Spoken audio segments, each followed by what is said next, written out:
Ilang residente kine-question ang paniningil ng garbage fee kahit raw may nakalaan daw na pondo ang barangay. Ang detalye sa report. Ilang linggo na rin hindi nagbabayad ng garbage fee si Aling Tessie mula nang mabalitaan na meron naman daw palang pondo ukol dito ang Barangay Gilig, Mangaldan, Pangasinan. May budget, hindi na. Yun. Dahil sa hirap ng pira. May budget pala. Oo, patapos sisingilin ka. Aminado mga opisyal ng barangay na mayroong 240,000 pesos na aprobadong budget para sa basura ngayong 2025. Pero kulang daw ito sa pambayad sa basurang dinadala sa transfer facility ng bayan.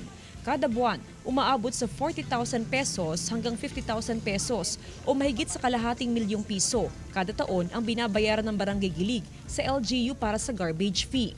Kung ibabawas dito ang 240,000 pesos na mula sa barangay funds, ay meron pang mahigit sa 300,000 pesos na kailangang bayaran ng barangay. Kinukuha ito sa garbage fee na sinisingil sa mga residente na madalas kulang din kaya nagkakaroon ng balanse ang barangay sa LGU. Yung budget na sinasabi ng 240, kulang na kulang yun. Kasi mahigit 40,000 yung binabayar natin sa isang buwan. Kaya sana mga kababaryo ko, yung mga membro ng basura magbayad kayo. Kasi para hindi tayo mabaon sa utang sa basura.